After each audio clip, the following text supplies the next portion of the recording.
আসসালামু আলাইকুম। তো আজকে আরও একটা অ্যাকাউন্ট ঠিক করে দেখাবো। এটা শুধু পাসওয়ার্ড দিয়ে লগ ইন করতে বলে।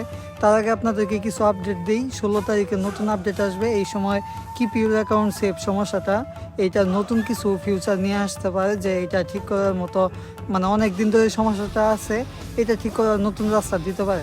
তো আপনারা দেখতেই পারলেন না তখন যে এই সমস্যাটা ছিল যে শুধু পাসওয়ার্ড অপশন দেখায়, এখন অ্যাকাউন্টটা ঠিক করা হয়েছে।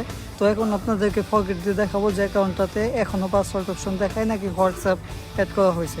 তো এর মাঝখানে আরেকটা কথা বলি, এটা হলো যে আপনাদের যদি ফেসবুক অ্যাকাউন্ট লক হয়ে থাকে তাহলে অবশ্যই স্ক্রিনের বাম সাইডে দেওয়া হোয়াটসঅ্যাপ নাম্বার যোগাযোগ করবেন, লক অ্যাকাউন্টগুলো আনলক করে দেওয়া হবে।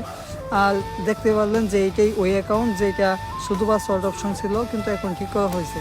আচ্ছা, তো আপনাদেরকে আমি অনেক দিন থেকেই বলতেছি যে আপনাদের যদি ফেসবুক অ্যাকাউন্ট ডিসেবল হয়ে থাকে আর ওইটা ইম্পর্টেন্ট অ্যাকাউন্ট হয়ে থাকে তাহলে অবশ্যই স্ক্রিনের বাম সাইডে দেওয়া হোয়াটসঅ্যাপ নাম্বার যোগাযোগ করবেন, কারণ বর্তমানে ডিসেবল অ্যাকাউন্টগুলোর কাজ নেওয়া হচ্ছে, এগুলো ঠিকও হইতেছে। তো অবশ্যই নক দিবেন। তো দেখতে পারলেন যে এইটাই ওই অ্যাকাউন্ট যেটা সমস্যা ছিল, এটা ঠিক করা হয়েছে। আর আরেকটা কথা বলি, আপনারা যারা ফেসবুকে পে অন সেট আপ করতে যেয়ে ভুল করে ফেলছেন বা ইন্ডিভিজুয়াল দেন নাই, শুধু বিজনেস টাইপের জায়গায় পার্টনারশিপ বা অন্য কিছু দেওয়া রাখছেন, আপনারা ওই স্ক্রিনের বাম সাইডে দেওয়া হোয়াটসঅ্যাপ নাম্বার যোগাযোগ করতে পারেন। তো এই ছিল ভিডিও।